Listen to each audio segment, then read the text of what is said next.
Hi listener, welcome back to the Winning Edge Talks podcast. This is Vishwanath, your host. I'm a sports mental conditioning coach, counselor, author, blogger and podcaster.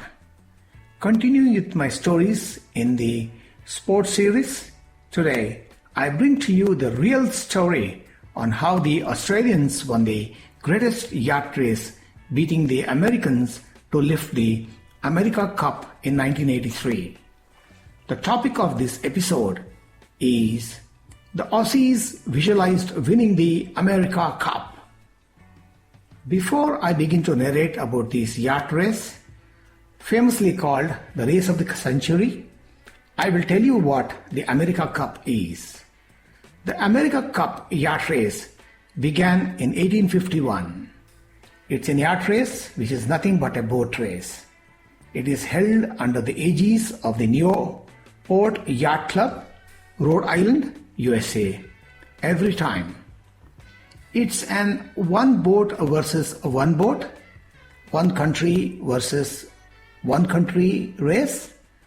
It's usually a race between the country that won the previous competition versus the challenging country for this year. The competition is of 7 races and the team that wins 4 takes home the cup. The 2 teams that participate have to design and build their boats indigenously. The designing of these yachts have always involved cutting-edge technology and huge costs. This race is so popular that even the presidents and prime ministers of the respective countries get involved. The America Cup is said to be the oldest trophy in the history of sports. Since its inception in 1851, the race that has lasted 170 years is still going strong. This competition is held once in 4 years. The cup is made up of pure silver and is caged in a glass box. America has been the most successful side, winning the coveted trophy 28 times, followed by New Zealand thrice, Switzerland twice, and Australia once. The Americans had a winning streak of 132 years undefeated, the longest in history of sports, before Australia dethroned it in 1983. Just to mention, in the same year, 1983, India won its first 50-over Cricket World Cup under the leadership of Kapil Dev. Australia, a country of 27 million people back then, were minnows compared to United States of America, the most powerful nation in the world, economically and technically. The Australians had been challenging the mighty Americans since 1962 but ended up losing and being disgraced every time. John Burton was the skipper of the 1983 Australia team. He was a determined man, was meant to upset the apple cart, put an end to America's supremacy in international yacht racing. He was infatuated with winning the cup that year in 1983. The Americans had become invincible and super confident. Their captain, Dennis Conner, was an able leader who left no stone unturned for another quest to win and continue with the legacy. His planning and training methods were meticulous and immaculate. He always believed in preparation, so there should be no excuse to lose. John Burton, the Aussie skipper, knew that to win the cup, the Aussies had to put up a team that was world-class in every area of yacht racing. John already had Alan Bond, the owner and the primary source of encouragement and support to the team. Alan Bond was the investor of the team. There was also the talented Ben Lexon, the designer, who had no formal education. People called him a street person and a barefoot designer. He had an ingenious mind, unspoiled by too much logical and technical education. But he was passionate and called boat designing an art. Both Alan Bond and John Bertrand had enormous faith in the abilities of Benny, the yacht designer. The hunt for the other team members began. They had to be the best in their own field of work. Besides, John was on the lookout for people with the kind of mental qualities that could overcome the supreme confidence and the unbeatable kind of attitude the Americans possessed. Finally, a team was put in place, and like John Bertrand has intended, they were all subjected to 14-page psych test to know their personality, confidence levels, and mental toughness. John Bertrand believed in order to beat the Americans at their game, the team needed to perform at the highest psychological level. John Bertrand instilled in the team the importance of self-belief, the belief that they belonged to the world stage and they could beat the mighty Americans at the game. Apart from technical expertise and yachting skills, John believed in the powers of the mind and insisted that his team members should maximize the powers of the mind in order to win the cup.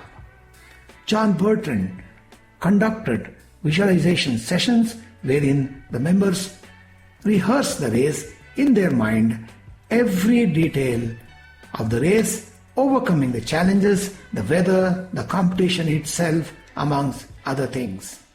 They visualized winning the race and lifting the cup. And this was perhaps one of the reasons for the manifestation of their dream to come true.